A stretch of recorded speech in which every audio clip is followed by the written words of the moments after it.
Ако искаш да убиеш нещо, трябва да стоиш в посоката на вятъра. Аз съм добър ловец, Чичо Скар.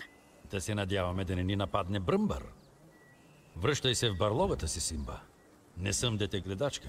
Детегледачка? Аз ще бъда царят на Лъвската скала. Татко ми показа цялото царство.